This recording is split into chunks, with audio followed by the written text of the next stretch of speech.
let me introduce you to Ryan Woodbeard, an ex-professional goalkeeper who 6 years ago was playing for Met Police FC in England's lower tiers. And well, he lost a game 8-0 where he conceded all of the goals, and he had a little bit of a mental breakdown where he got it into his head that he was going to be arrested because his performance was so bad. And so it has now been 6 years since anybody has seen him, but he has now finally shown up, and he's shown up in Australia of all places, and Adelaide to be precise, where not only is he looking a little bit different, he has also decided that now is the time to make the journey home. But because of some of his misadventures in the last 6 years, the only way he can do it is by managing football teams all around the world. So he is going to be starting his brand new career as manager of his new hometown, Adelaide United, as he begins the long way home.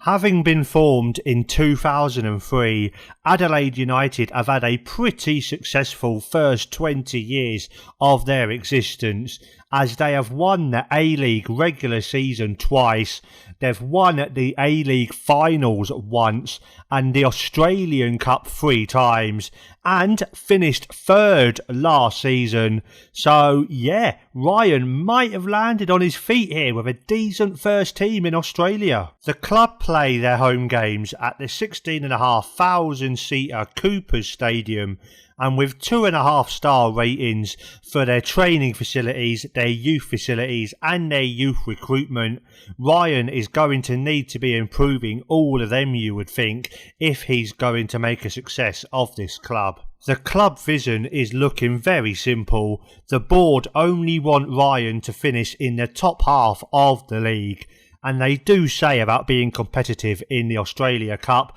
but that has already finished for this season for us. So it's only the league and not really signing anyone over the age of 34 that Ryan needs to worry about. So nice easy start for him so far. Thanks to the new beautiful skin from TCS, you can see the finances all in one screen, where you can see that we have just under £2 million in the bank, a transfer budget of £109,000 and a wage budget of £32,500, and you can see the projection as well, where this season the club are projected to lose about £1 million, but then start making money again in the season after. So if Ryan can survive his first season, he might be able to go and start spending some money. Now on to the part of the job that Ryan is super confused about, and it is of course the A-League's contract rules. If anybody can help us out with the details and how this actually works, let me know down below in the comment section. And well, I'm going to talk you through what it says on the screen, and hopefully one of you guys can speak it and talk to me about it in a way that even an idiot like me can understand. But designated contracts are exempt from the salary cap. The board determines whether a player is deemed to be of sufficient quality to be a designated player, and we can have 2 slots available to them, and only 2 may be paid over £6,000 a week. So 2 designated players, they can be paid over £6,000 a week.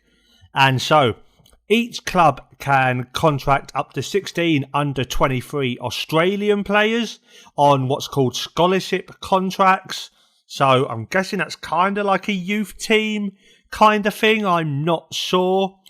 Clubs can also sign 1 guest player per season that can play for up to 14 matches in the normal season, but that can bleed over into the finals, as far as I understand it.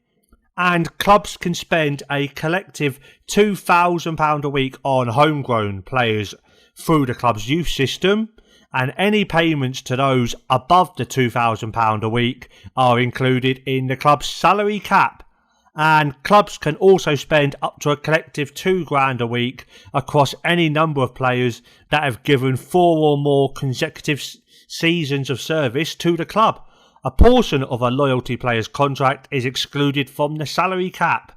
So, yep, mind officially blown. If any Australians are watching this, or anybody who understands the A-League is watching this, let me know down in the comment section, because I am super confused. But now, let's run away from them and onto something a little bit more simple, yeah? The squad is looking very solid, if not spectacular. There's a lot of 2.5-star, 3-star current ability players, but there are some players with some amazing potential. You can see 3, 4, maybe even 5, 4, 4.5, 5-star potential players, some of which we're actually going to be able to keep hold of. But the squad does look very full. It does look like we shouldn't have too many problems filling the team for a game. And so let's talk you through the 4 or 5 best players as according to our coaches and our assistant manager. Coming in at number 1 is Javi Lopez. He's a 37-year-old veteran fullback who plays anywhere on the right wing or in central midfield if need be. He is a favoured personnel at the club, and he's got good teamwork, good work rate, and decent passing, decent tackling, but not a whole lot more standing out. And obviously at 37 years old, Ryan's going to need to be moving Javi on or replacing him at some point in the very near future. Coming in at number 2 is a guy at the complete opposite end of his career. It's Nestori Irankunda, and well, we're only going to be keeping hold of him for this season because he does already have a deal agreed to join Bayern Munich, the German Giants, on the 1st of July 2024. And well, you can see why Bayern Munich have decided to pick him up. 18 acceleration, 17 agility, 17 pace, decent crossing already for his age, decent technique, very, very good flair. But the work rate might let him down, the stamina might let him down, but maybe over the course of the save, we'll keep an eye on him, see how he does once he moves over to Germany. The next one in the list is another guy who's going to be leaving us very shortly. It's Joe Gauci, who is joining Aston Villa on the 2nd of January 2024. He is our first choice goalkeeper, so that's going to have to be a priority for Ryan to try and replace him very, very soon. He's 4-star current, 4.5-star potential ability, 15 aerial reach, 15 jumping reach, decent work rate, good reflexes, good one-on-ones. You can see why Villa have picked him up, but is he going to get a game for him? He hasn't yet IRL, so we'll have to keep an eye on that. But of course, he's got Emi Martinez in front of him, so could be difficult. Maybe he might be one we might be able to pick up again in the future. Finishing off the list is Isaias, a 36-year-old veteran Spanish midfielder. He can play in central midfield or defensive midfield or even centre-back if need be. But my God, looking at his physical stats, you're not going to be putting him in at centre-back, are you? Not anytime soon. But defensive midfield, just plonk him as an anchor man. He could maybe do okay. Good teamwork, good vision, decent work rate. But yeah, another one who I think we're going to be moving on in the very near future. Honourable mention has to go to the surprising sight of Zach Clough, the English attacking midfielder / striker. He's played for a few teams in England. I believe he's played for Nottingham Forest at one point, because obviously if your name is Clough, you have to have something to do with Nottingham Forest at some point. And yeah, he's one of our first choice strikers, which, looking at his physical attributes, isn't the best idea, but he's got decent finishing, decent first touch, okay off the ball, decent flair. Maybe we might be able to get 1 or 2 goals out of him. Let's see if we can make him a success over here in Australia. The season preview has us finishing in 5th in the league at 50-1 to win the league.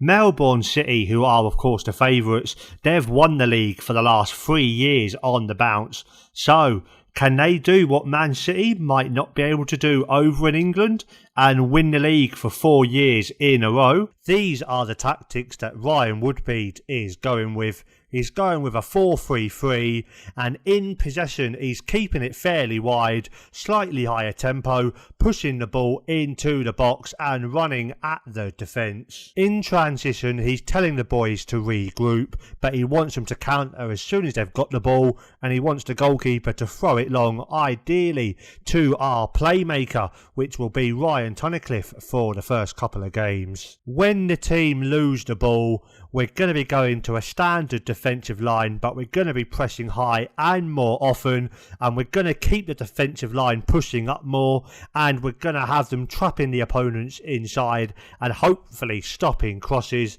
so that we don't concede too many goals, because we don't want to be doing that, do we, people? Ryan's first game in charge of Adelaide was at home against Central Coast Mariners.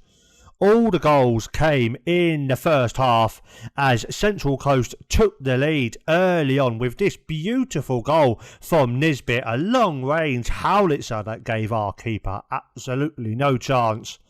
But then just about 10 minutes later, we did reply. Javi Lopez, the veteran, getting the ball out to Aligat, who played it through, and Zach Clough getting the first goal under Ryan's leadership of the club, the Englishman helping his compatriot. But then Javi Lopez gave the ball away with a horrendous touch that allowed Fiahorus in, and he squared it to goal for an easy goal to give Central Coast Mariners a 2-1 victory on the night in quite an even game. So maybe a little bit unlucky that we didn't get anything out of that one. Following that, we took on the champions, Melbourne City, and we showed them absolutely no fear. Iran Kunda showed why Bayern Munich won him, as he scored a very nice close-range effort there to give us an early lead. And then in the 17th minute, it got even better again, as this time we doubled our lead thanks to Tunnicliffe's header going past Young in the City net. And well, I thought my dreams were all coming true, as Stefan Malk then gave us a 3-0 lead after about 40 minutes. And then Halloran played it inside to Tunnicliffe, and Tunnicliffe squared it to Malk, and it finally found its way to Ibuski, who had come off the bench, and the giant Japanese gave us a 4-0 advantage. But then Melbourne City did get one back towards the end of the game, as Natal just tapped the ball past Gauchi. But what a result, what a performance that was. And well, we had a little bit higher XG at 2.22. We had 11 shots to their 13, 5 on target to their 4. So it was a very, very even game, but our strikers and our attackers were just on absolutely amazing form.